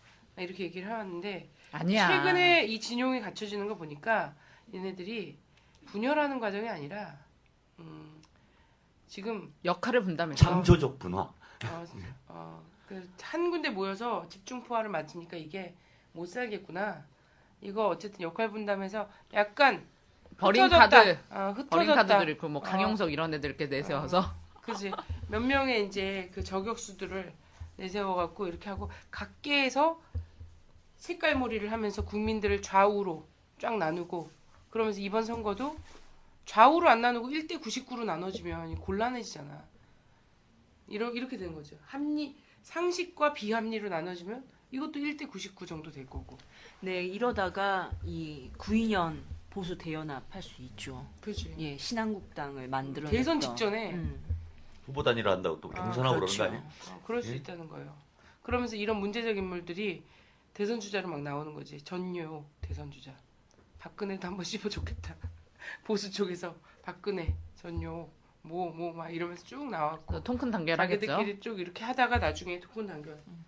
이런 시나리오 그리고 있나? 라는 게 이제 읽히더라고요. 가능성이 없지 않죠. 보면은 그래요. 이거를 진짜 전역이나 뭐 강영석 씨 요즘 많이 얘기를 하는데 이런 거를 지금 우리 언론이 되게 많이 통제돼 있잖아요. 그 사람들이 자기네 사람이 아니라면 언론에서 이렇게 크게 다뤄주지 않아요, 연일. 그러니까. 그래서 뭐 정당도 다른 사람들을 그렇게까지 다 그냥 열심히 해주느라고 난리가 났잖아요 지금. 그래요. 제가 보니까 이제 소일기에 들어갔어요. 이번 선거는 어쨌건 역사상 처음으로 87년 4.1 대선 때부터 그 후보 단일화를 해야 된다 야권이. 그래서 그 당시에 범민주 단일 후보니 뭐 비판적 지진이 뭐 논란이 많았습니다. 근데 후보 단일화 결국 안 해가지고 뭐 이런 칼기 사건도 있고 했지만은 결국 이제 야권이 분열하면서 삼김씨죠. 삼김씨가 분열하면서 노태우 씨가 36% 겨우 36% 갖고 대통령이 됐어요. 아유, 뭐 보통 이랬고. 사람. 지난번 대선도 그랬죠. 2007년 대선도 결국은 이 뭐 문국현, 정동영, 뭐 권영길 이제 진보 개혁 쪽에 있는 후보들이 이제 후보 단일화 못 이뤄내면서 결국 이명박 대통령에게 정권을 헌납하는 이런 과정이 됐고 그러다가 이제 이번에 민주노동당이 이명박 정부 들어서 이제 앞장서 가지고 후보 단일화를 추진을 하고 그러면서 지난 지방선거 때 이건 부분적 후보 단일화죠. 사실 후보 단일화라고 할 수가 없습니다. 민주노동당 쪽에서 일방적으로 후보 사퇴를 하면서 이 위력을 한번 이제 보여줬죠. 그렇게 하고 이제 보궐선거 때 작년에 두 차례 보궐선거 거치면서 후보 단일화가 하면 이긴다.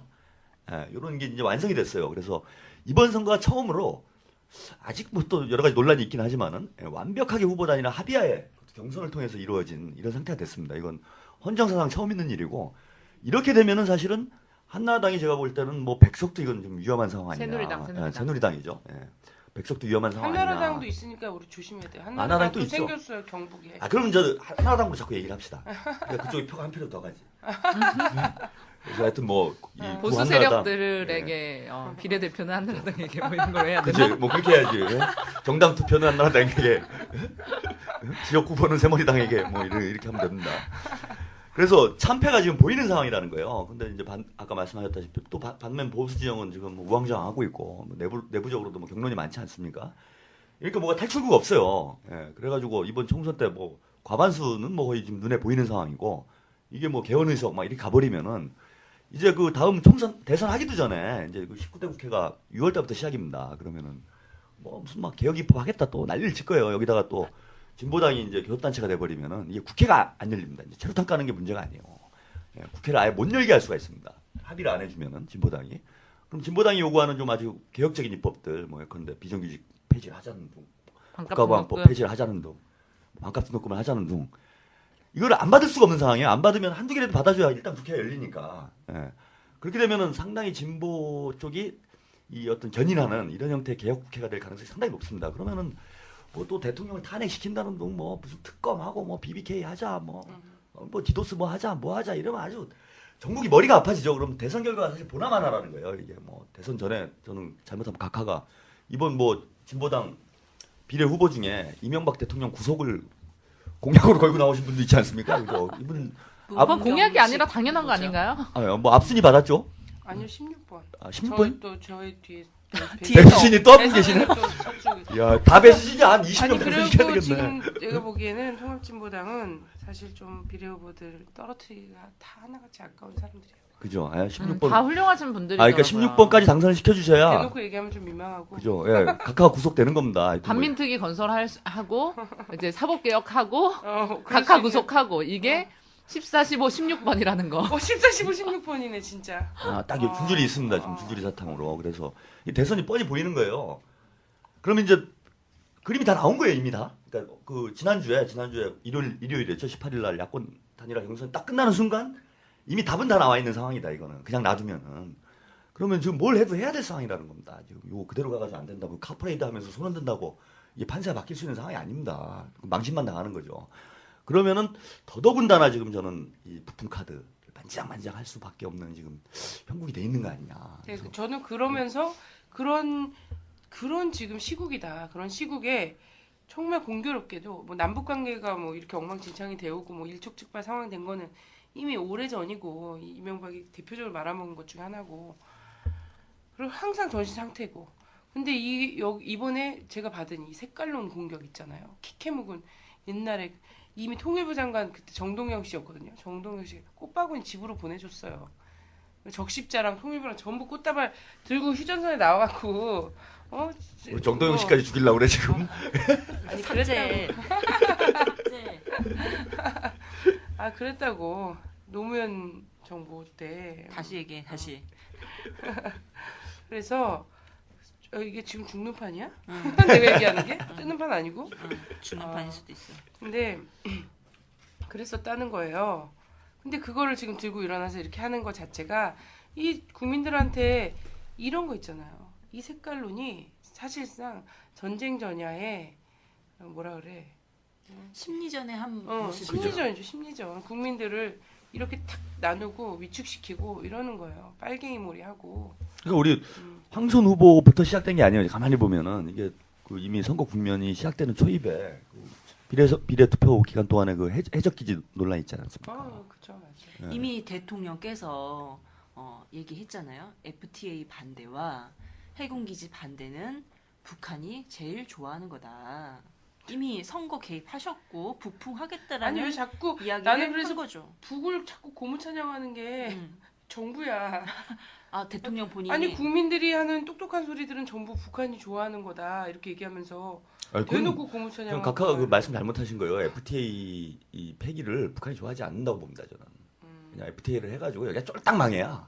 그죠? 자기들이 좋기 때문에 북한에서는 그냥 차라리 FTA를 각하 하시는 걸 더 좋아할 것 같아요.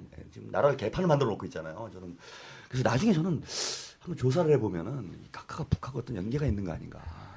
지령을 받아가지고 나라를 망가뜨리려고 이분이 작심을 하고 하는 거 아닌가 이런 생각이 들지. 그래서 자꾸 베이징에 누구 보내는 거예요? 그죠? 자꾸 가서 돈 주고 막 북해. 그죠? 뭐 돈목도 주고. 이렇게 측근 누구 계속 베이징 행을 타시더라고 비행기를 보니까. 국제 미아가 됐지 지금 그죠? 괜히 여기저기 저는 종북 세력이에요. 제가 보니까 저 미국 가서도 괜히 초대도 안 했는데 쫓아가가지고 방청객으로 간 거야? 거기 가서 깐죽깐죽대다가 망신당하고 그죠? 아는 척 말도 못했대. 대화도 안 못 붙이고 이번에 또 그 뭡니까 그 유행 가가지고 인권. 명함을 왜 줘요? 그거 회합통신입니다. 편의 제공 혹은 회합통신을 걸릴 수 있어요. 우리가 만약에 명함 줬다고 생각해봐. 베이징에서 누구 북녘에 뭐 저기를 만나서 명함을 주고 받았다고 생각해봐. 베이징 황성 간첩단 사건이죠. 큰일 나죠. 큰일 나죠. 완전. 제가 뭐 명함 줬으면 바로 9시 뉴스입니다. 저는. 접선. 애국전선 사건. 전 경험이 있어요. 제가 98년도에 베이징에서 뭐 북한 간첩을 접선했다고 뭐 이래가지고 예, 구속이 됐어요. 그래서 1년 동안 고생하다 나왔습니다. 저 베이징 간 일도 없고요. 그죠? 그런데 국정원에서 그러는 거예요. 왜 너는 여권이 없냐 그래요. 그게 더 수상하다 그러죠. 그 국정원이 뭐라 그러냐면 난뭐 묵비권 하고 있으니 듣고 있는데 참 뭘 소리를 하나 그랬더니 너는 고정간첩이 맞다. 조직 보위를 위해서 여권도 안 만들고 해외로 나가지 않는다는 거야. 여권 없는 사람 많은데.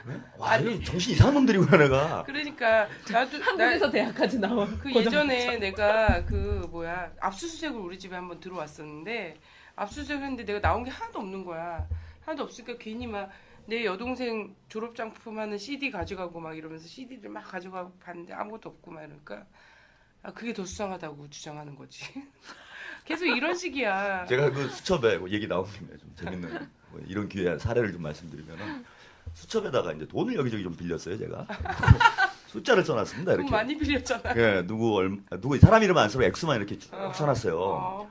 근데 이 국정원 사람들이 갑자기 수첩을 막 갖다 놓고 조사를 하잖아요. 다 근데 안 보라고. 난수표가 나왔다고 지금.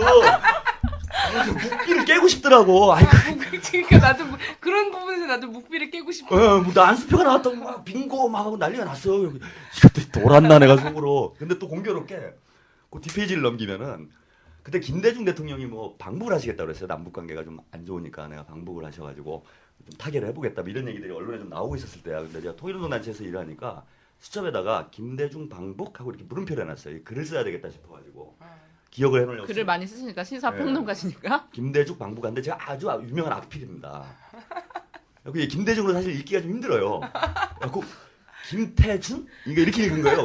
김태준이 누구를 방북시키려고 이런 난수표를 써놓은 거야. 나 미치겠는데나. 제가 덧붙여서 재밌는 얘기 하나 더 해드릴게요. 이제 또 누구를 간첩으로 만들고 싶어서 집을 또 턴 거지. 거기에 이제 그분이 너무 좀 몸집이 과하셔서 다이어트 중이셨어요. 그래서 다이어트의 몸무게와 이 숫자를 적어놓은 거야 날마다. 그러니까 이게 뭐냐, 이 번호다 이러면서 또 한바탕 뒤집어졌다는 이런 사건들도 좀 있었습니다. 나 진짜 잊지 못할 사건들이 정말 많죠.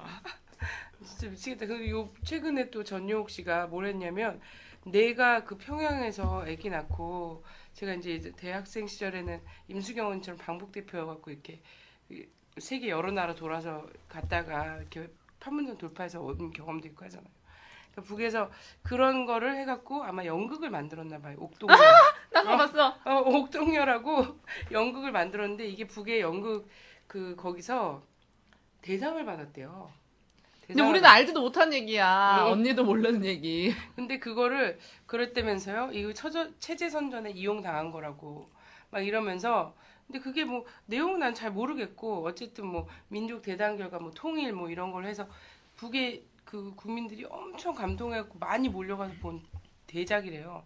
그래서 나는 그걸 연합뉴스 기사에 떴었어요. 그 옥동묘라는 이런 게 있고 이런 걸 다룬 거다라고 아주 그냥 건조한 스트레이트 기사로 이렇게 딱 떠 있는 걸 봤었는데 그랬구나. 그러면서 나는 그때 뭐라고 했었냐면 북에 나 닮은 배우가 있을까? 이렇게 큰 그러니까. 배우가 있었을까? 막 이런 것들을 내가 쓴 기억은 남자 나는데. 배우를 여장시켜서. 야, 너 흉물 왜 그러냐? 나 이거 바로 야, 넌왜 잡아야겠어. 그러냐, 너? 아까 보니까 그 윤주진 씨가 유신헌법이 통과된 절차가 비민주적이다라는 게 아니라 독재라고 보긴 어렵다. 유신헌법 통과된 절차가 얘는 독재라고 보긴 어렵다. 한글을 모르는 거야. 이렇게. 독재라는 단어가 뭔지를 모르는 거지. 난독증에 뭐 이런. 그래서 그러면서 그 전용 씨 뭐라고 썼냐면 이거 필름 황선 씨 있다는데 우리도 같이 좀 봅시다 이러는 거야.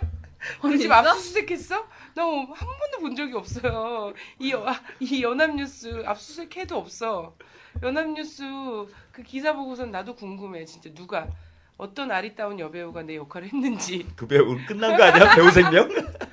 인민 배우가 됐을 것 같은데 어떤 여배우가 했는지 이런 거 너무 궁금한데 나보고 필름이 있다는 거야. 근데 전용욱 씨한테 정보를 주는 사람이 전용욱 씨 물 먹이려고 그런 게 아니면 계속 이렇게 허트게 편집한 거 던져주면서 황성가 그 사람들한테 팩트가 중요하지 않으니까. 근데 뭐 누가 줬다라고 하면 우리나라의 최고의 정보력을 가지고 있는 곳에서 줬겠죠. 그러게 아니 그래서 보좌한 사람들이 이건 너무 지금 크게 실수하고 있는 거 아닌가 이런. 근데 역사상 봤지만 워낙- 팩트가 중요한 적은 없었잖아요. 그래. 그치, 뭐. 나중에 뭔 뒤져보면 상관이 있어 그게. 99%의 추정으로 어, 언제나 사건 벌어져 왔죠. 웃으면서 얘기하지만 웃을 일이 아니죠. 정말 그들이 정권을 잡기 위해서 수많은 사람들을 얼마나 많이 학살했습니까, 진짜. 네. 그래서 지금의 우리도 그 대상이 되지 않을 거라는 생각을 하시면 안 된다고 저는 생각합니다. 네, 자, 할 얘기가 너무 많은데 혹시 이거 꼭 말하지 않으면 정말 미치겠다. 저는 오늘 조사를 정말 많이 했거든요. 아, 그러게요. 근데 시간 시간 너무 관계상 몇 가지만 얘기했는데 뭐 다음 기회가 또 있을 거라고 생각하고 뭐 우리 국민이 예전에는 정부의 여론 공작에 속아서 눈기가 닫혀서 표를 잘못 행사할 수 있었다고 전 생각합니다. 하지만 지금은 더 이상 통하지 않는다는 사실 좀 제발 좀 알았으면 좋겠고요. 우리 국민 그렇게 허술한 사람들이 아닙니다. 전 이 말을 하고 싶네요. 네, 우리 저기 욱하는 성격의 욱. 예, 욱합니다. 예. 제가 아까 서두에 좀 말씀 좀 드렸는데 지금 우려되는 게 뭐냐면요. 아까 말씀드린 더 이상 안 통합니다. 이제 국민들이 다 알고 있는데 그런데도 해야 되는 상황이라는 거예요. 그럼 진짜 전쟁인 그러니까 거잖아요. 매우 센 걸 할 거라는 겁니다. 제가 우려되는 거는 매우 센 걸 하게 될 거다. 그러니까 천안함 이상을 해줘야 된다. 예, 기준을 이렇게 잡으시면 됩니다. 천안함으로 재미를 못 봤기 때문에 천안함 이상. 그죠. 예, 그 정도는 해줘야 이제 되는데 단군 일의 최대의 사건. 언제나 그 최대로 가야 돼요. 이거는. 폭풍이죠. 예, 그래서 상당히 심각한 것 쪽으로 분위기를 만들 우려가 있다. 그리고 이미 이게 좀 시작을 했어요. 아까 북의 최고 지도부를 이렇게 모욕하는 이런 사진을 일부러 공개를 하고 또 탈북자 문제 지금 딱 그때부터 이렇게 시작해가지고 지금 계속 시끄럽지 않습니까?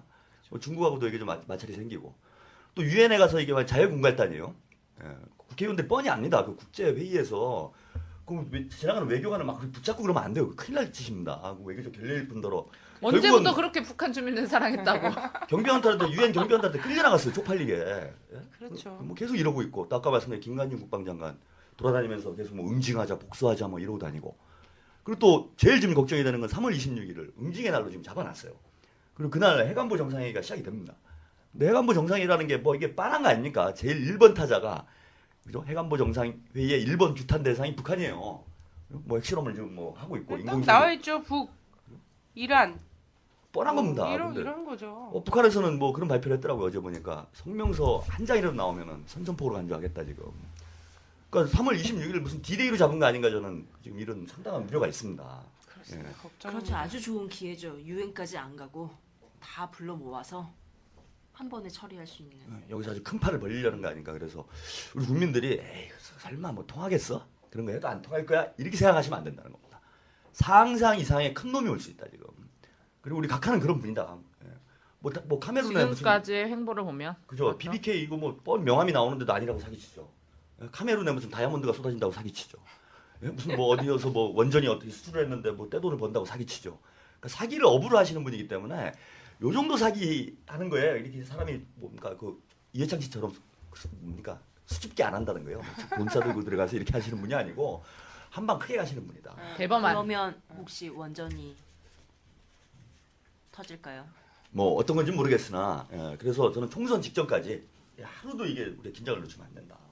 어마어마한 놈이 올 수 있다라는 거를 우리 국민들이 이거 딱 인식을 하셔야 된다고.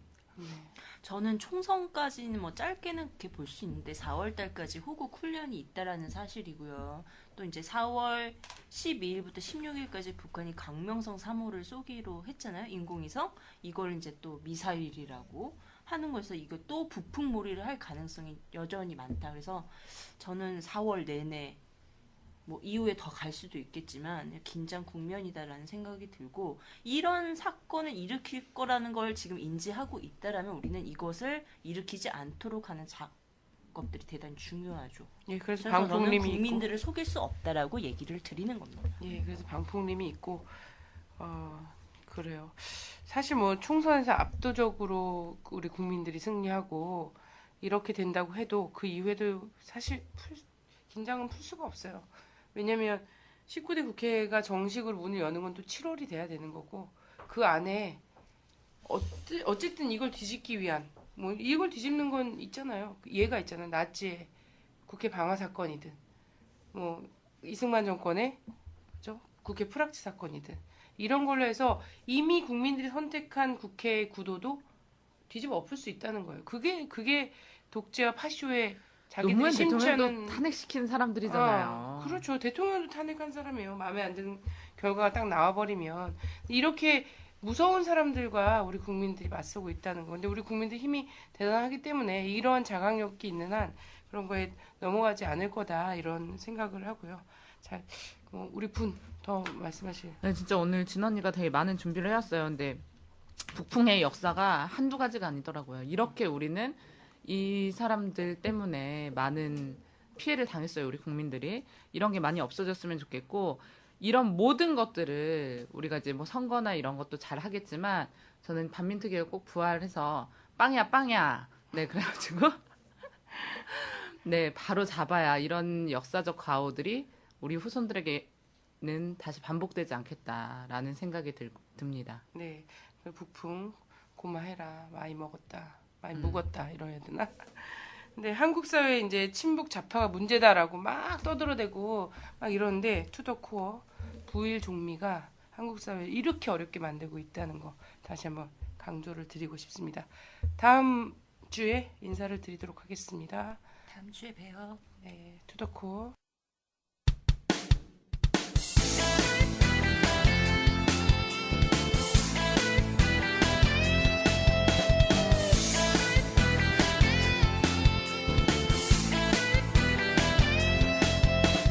조선일보서 정주 박정희까지 일본 놈의 충성스런 앞잡이일 때 동상 걸린 손가락을 잘라내가며 해방을 위해 싸웠던 건 백성들이다.